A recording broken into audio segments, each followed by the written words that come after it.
आप देख रहे हैं देश रोजाना। शुरुआत करते हैं दिन भर की सुर्खियों के साथ। महात्मा गांधी के परपोते तुषार गांधी को मुंबई में पैदल मार्च के दौरान लिया हिरासत में। नई दिल्ली गांधीनगर इलाके में प्लाईवुड के गोदाम में लगी भीषण आग, करोड़ों के माल का हुआ नुकसान। हरियाणा के नूह में इंटरनेट पर प्रतिबंध 11 अगस्त तक और बढ़ा, 31 जुलाई से बंद है इंटरनेट। उत्तराखंड में लैंडस्लाइड से 2 बच्चों की मौत। होटल डहा, पहाड़ों से पत्थर गिरने से जम्मू श्रीनगर हाईवे बंद, अमरनाथ यात्रा रोकी गई। आर्टिकल 370 पर सुप्रीम कोर्ट में सुनवाई। सीजेआई ने कहा आर्टिकल 370 खुद कहता है कि इसे खत्म किया जा सकता है। तिरुमाला तिरुपति बोर्ड का अध्यक्ष ईसाई को बनाने से विवाद। टीडीपी ने राज्य सरकार से पूछा जिसे हिंदू धर्म में आस्था ही नहीं, उसे जिम्मेदारी क्यों दी गई। सरकार ने फेक न्यूज फैलाने वाले 8 यूट्यूब चैनल पकड़े। इनके 2.3 करोड़ सब्सक्राइबर सेना लोकसभा चुनाव से जुड़ी गलत जानकारी देते थे। हिमाचल में ट्रॉले ने कुचली 4 गाड़ियां। शिमला में महिला समेत 2 की मौत। सेब लेकर जा रहा था ट्रॉला, ब्रेक फेल होने से हुआ हादसा।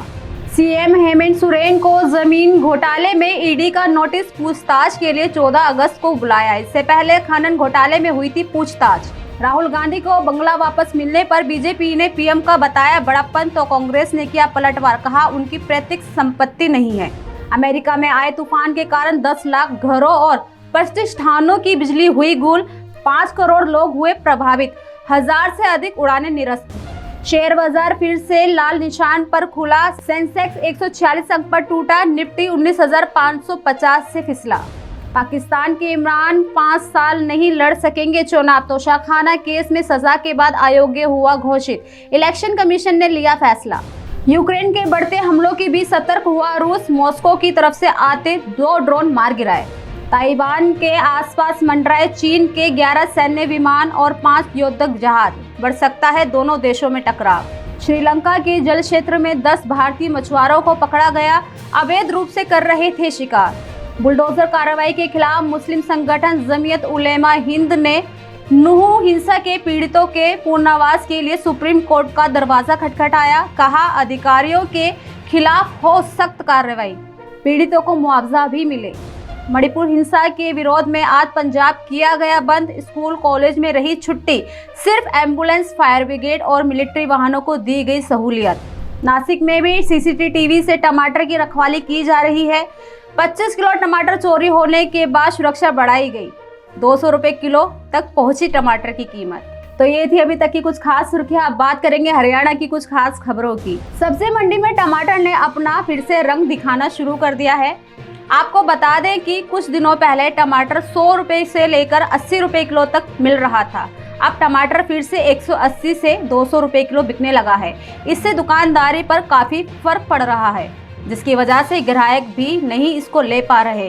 वहीं लोगों का कहना है कि हम महंगाई की वजह से सब्जियों में सिर्फ 1 टमाटर डालकर ही गुजारा कर रहे हैं, या तो फिर खटाई डालकर ही काम चला लेते हैं। मैं बल्लभगढ़ की सब्जी मंडी में आपको बता दूं, जो टमाटर की कीमत है दिन पे दिन बढ़ती जा रही है। बीच में कहीं ना कहीं टमाटर 100 रुपये किलो बिकने लगा था, अब 180 और 150 रुपये किलो टमाटर बिक रहा है। कहीं ना कहीं जो लोग हैं बेहद परेशान हैं। आप साफ तौर पे देख सकते हैं, जो लोग हैं टमाटर खरीद तो रहे हैं, जहां 1 किलो टमाटर ले जाते थे वो आधी किलो या 1 पाव टमाटर ले जा रहे हैं। हमारे साथ ग्राहक है, उनसे बात कर लेते हैं। क्या नाम है आपका? मेरा नाम जो गौरी शंकर है, Bhalla mutton shop, chicken shop से। गौरी शंकर जी, ये बताइए, जो टमाटर है 1 किलो 2 किलो ले जाते थे पहले, अब कितना टमाटर ले जाता है? हाँ, महंगाई तो है थोड़ी।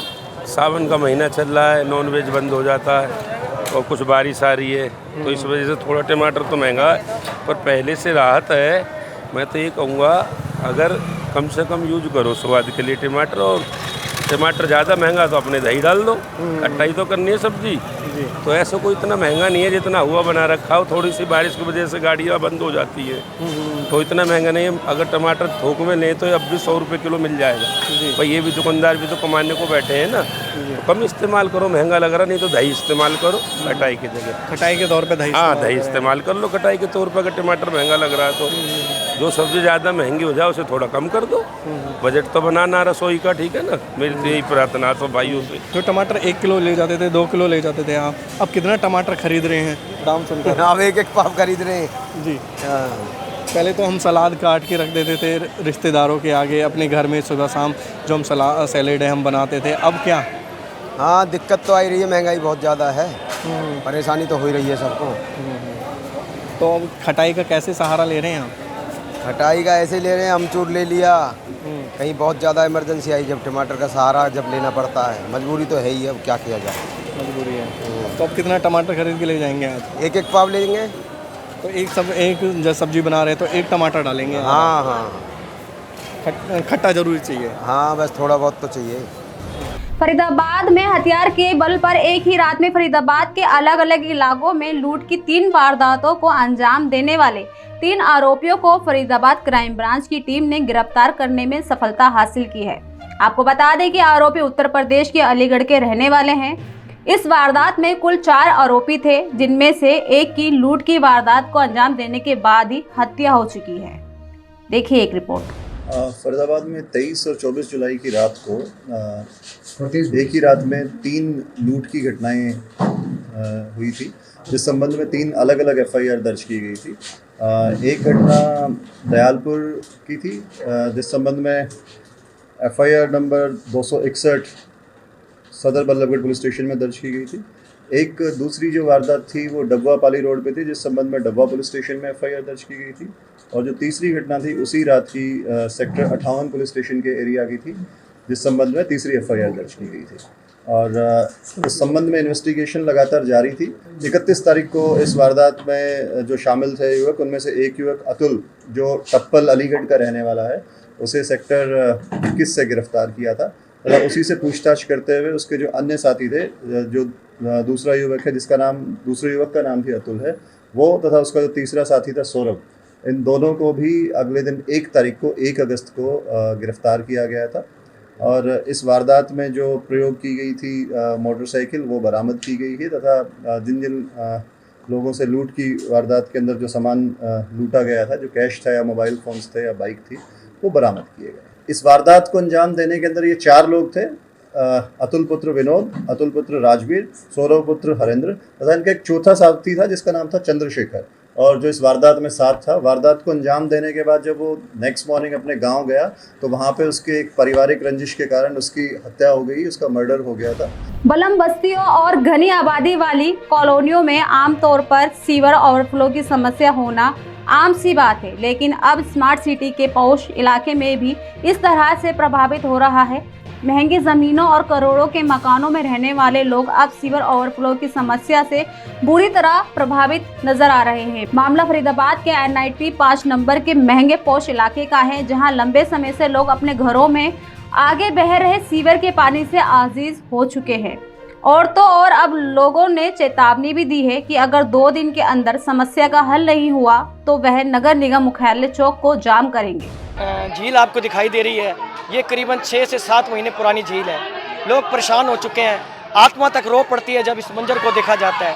आप ये देख रहे हैं मेरे पीछे महिलाएं, बुजुर्ग जो इस झील में कई बार गिर चुके हैं, चोट का शिकार हो चुके हैं, लेकिन प्रशासन के कानों में जूं तक नहीं रहती। मेरे भी 2 बच्चे हैं छोटे छोटे, बेचारे ना तो वो साइकिलिंग कर पाते हैं, ना बेचारे बाहर निकलते हैं, ना खेलते हैं। निकले बेचारे पानी में गिरे, नाली के इस गटर के पानी में सीधा, ना स्कूल जा पा रहे हैं ठीक से। वैन भी इधर से नहीं, अब दूसरे रास्ते से लेके जाती है, फिर वो और जल्दी आती है। इसी चक्कर में हाँ इतनी दिक्कतें हो रही हैं, इतने बीमार हो रहे हैं, हमारे बच्चे एडमिट हो के आ रहे हैं हॉस्पिटल में इस पानी के गंदे पानी की वजह से। 2 दिन का टाइम देते हैं, उसके बाद हम धरना देंगे। बस बीके चौक जाम करेंगे, 2 दिन का अल्टरनेट बिल्कुल 2 दिन बाद हम बीके चौक जाम करेंगे। RWA एक ही बात जानते हैं कि कहते हमने कंप्लेंट करती है। RWA वाले क्यों करेंगे ना, वो लोग तो साफ सुथरी जगह में बैठे हुए हैं। हमारी लाइन में से तो कोई RWA का मेंबर है नहीं, ठीक है। सारे जो मेंबर है RWA वाले वो तो साफ सुथरी जगहों पे बैठे हुए हैं, तो वो हमारे लिए क्यों कुछ। नूह घटना पर हरियाणा सरकार एक सुर नहीं हो पा रही है। पहले गृह मंत्री अनिल विज ने कहा था कि उन्हें इस हिंसा की जानकारी दोपहर 3 बजे मंदिर में फंसे एक व्यक्ति ने दी थी। पहले से कोई इनपुट हमारे पास नहीं था।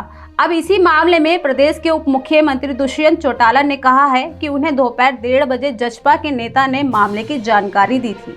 सोमवार को पंजाब हरियाणा हाईकोर्ट ने मेवात में 700 से अधिक निर्माण गिराने के मामले का संज्ञान लेते हुए हरियाणा सरकार की कार्रवाई पर सवाल उठाए थे, जिसमें कोर्ट ने कहा था कि कानून व्यवस्था की आड़ में किसी विशेष समुदाय को निशाना तो नहीं बनाया जा रहा और कहीं सरकार के निर्माणों पर कार्रवाई जातीय संघार तो नहीं है। इन टिप्पणियों के बाद अब मेवात से बाकी राज्यों में पलायन कर रहे सैकड़ों परिवार की रक्षा की मांग को लेकर हाई कोर्ट में अर्जी दाखिल की गई है। हाई कोर्ट को बताया गया है कि पुलिस कार्रवाई के नाम पर एक विशेष समुदाय को टारगेट कर रही है, जिसमें सैकड़ों निर्दोष लोगों को हिरासत में लिया गया है। मेवात नूह के अन्य क्षेत्रों के दशकों पुराने निवासियों को जबरदस्ती बेदखल किया जा रहा है। तो ये थी अभी तक की कुछ खास खबरें। कल फिर होगी मुलाकात ऐसी ही कुछ खबरों के साथ। तब तक के लिए बने रहिए हमारे साथ और देखते रहिए देश रोजाना। नमस्कार। हमारे साथ जुड़े रहने के लिए देखते रहिए देश रोजाना का YouTube चैनल सब्सक्राइब कीजिए।